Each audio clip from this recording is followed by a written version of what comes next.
ಇವತ್ತಿನ ತಿಂಡಿ ಇಡ್ಲಿ ಆ್ಯಂಡ್ ಕುರ್ಮಾ. ಈಗ ನಾನು ನೈಟ್ ರುಬ್ಬಿರೋಂಥ ಹಿಟ್ಟನ್ನು ತೆಗೆದು ನೋಡಿದ್ರೆ ಈ ಥರ ಚೆನ್ನಾಗಿ ಉಬ್ಬಿತ್ತು, ಒಳ್ಳೆಯದಾಯಿತು. ಅದನ್ನು ಮಿಕ್ಸ್ ಮಾಡಿ ನೀರು ಹಾಕಿ ಹದ ಮಾಡಿ ಇಡ್ಲಿ ಸ್ಟ್ಯಾಂಡಿಗೆ ಹಾಕಿಟ್ಬಿಟ್ಟು ಬೇಯಿಸೋಕೆ ಇಟ್ಬಿಟ್ಟೆ.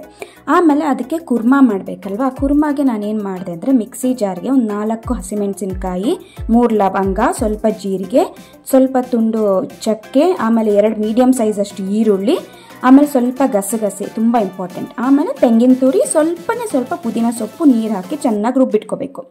ಈಗ ಕಡಾಯಿಗೆ ಎಣ್ಣೆ ಹಾಕ್ಕೊಂಡು ಆಮೇಲೆ 2 ಮೀಡಿಯಮ್ ಸೈಜ್ ಅಷ್ಟು ಈರುಳ್ಳಿ, ಶುಂಠಿ ಬೆಳ್ಳುಳ್ಳಿ ಪೇಸ್ಟು ಚೆನ್ನಾಗಿ ಹಸಿ ವಾಸನೆ ಹೋಗೋವರೆಗೂ ಫ್ರೈ ಆದಮೇಲೆ ಟೊಮೆಟೊ ಹಾಕಿ ಚೆನ್ನಾಗಿ ಫ್ರೈ ಮಾಡಿಕೊಂಡು ಅರಿಶಿನ, ಆಮೇಲೆ 2 ಟೀ ಸ್ಪೂನ್ ಅಷ್ಟು ಉಪ್ಪು, ಅಚ್ಚ ಖಾರದ ಪುಡಿ, ಖಾರ ನೋಡ್ಕೊಂಡು ಹಾಕ್ಕೊಳ್ಳಿ, ಆಮೇಲೆ ಧನಿಯಾ ಪುಡಿ, ಸ್ವಲ್ಪ ಗರಂ ಮಸಾಲ ಪುಡಿ, ಇದಿಷ್ಟು ಹಾಕಿ ಬೇಯಿಸಿ ಅದಾದಮೇಲೆ ರುಬ್ಬಿರುವಂಥ ಮಿಶ್ರಣನ ಹಾಕ್ಬಿಟ್ಟು ಸ್ವಲ್ಪ ನೀರು ಹಾಕಿ ಕುದಿಸಿದ್ರೆ ಟೇಸ್ಟಿ ಕುರ್ಮಾ ರೆಡಿ.